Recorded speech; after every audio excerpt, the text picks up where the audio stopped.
Welcome to another edition of the Hallelujah Acres Gardening Guide. And I'm Willie Murray, and I'm here to show you another version of the worm bin facility that we've got here at Hallelujah Acres. And we already looked at one that was a homemade model, but I wanted to show you one that we ordered in that was manufactured commercially, because this one has a lot of features that you might find more desirable, especially if you want to keep this in your home. When it's set up properly, a worm bin shouldn't smell, and so it should be something that's easy to keep in your kitchen if you have space, or in your garage, or someplace that's convenient to where you would have access for your kitchen scraps to put them in on a regular basis. So this one here that I chose to order has a lot of nice features with it. It comes with a booklet that has step-by-step instructions in here and gives you a lot of information about how to take care of the worms. It comes with a video guide that you can look at so you can see exactly how you set up the worm bin. And then it's got all these extra pieces in here, and I'd like to pull them out and show them to you. The main base that's in here is a four-legged model. This is a square piece, and it has a spigot on it, and this right here is set up so that you can draw off any moisture to make a compost tea or worm tea that you can use for watering your plants. And all you have to do is set a container under here, open the valve, and you can drain out any liquid that collects below the worms. You're also going to have some other components in here.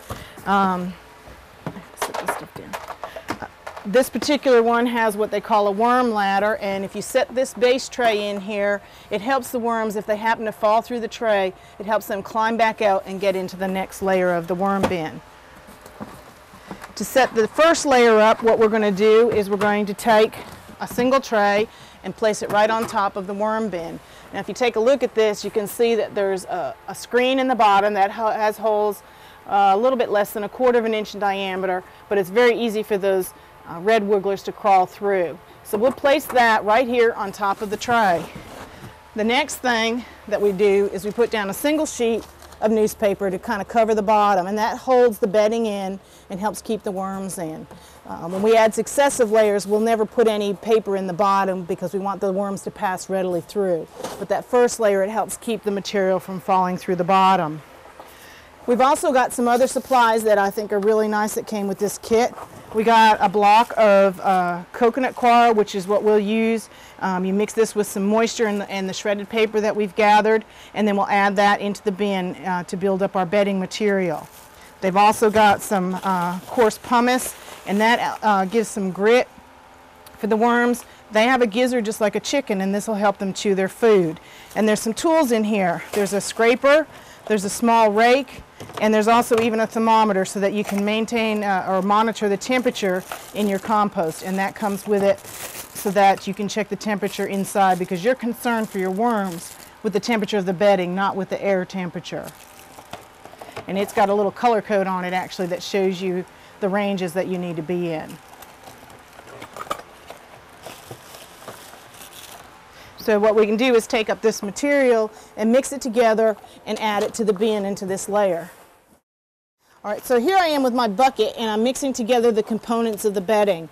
And I've got the pumice, and I've got the coconut coir here that I've moistened, and I've also got several handfuls of shredded cardboard, which actually came with this particular kit. So I'm going to add that all together, and this is enough bedding material in combination, if I put it all together and stir it up, to fill that first dust. I want to do this in a well-ventilated area. This is plenty of bedding, though, to cover the base and fill up that first layer of our bin. Now I'm going to actually add a little bit of moisture to it because this is still fairly dry.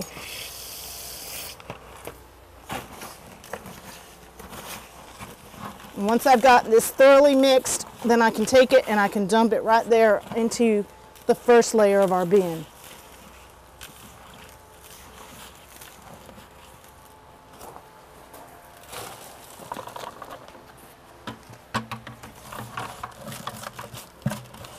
And you can see this really has a nice uniform mix. I'll spread it out across the entire bed in a nice even layer. And now we're ready to add some food and add the worms. So food items that you might choose to get started with are some small scraps of bread, some pieces of carrot pulp if you're doing juicing, any vegetable or fruit material.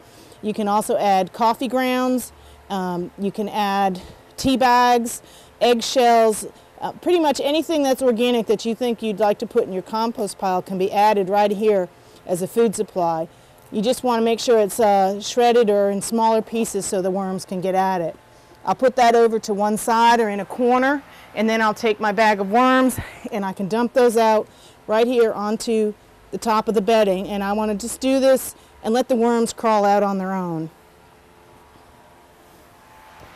And the last step that you need to do is to take several layers of newspaper and cover across the top of your top layer here to kind of make that same cover that we did with the cardboard in the other bin. And we'll just simply lay these across as best we can to cover it and give a surface.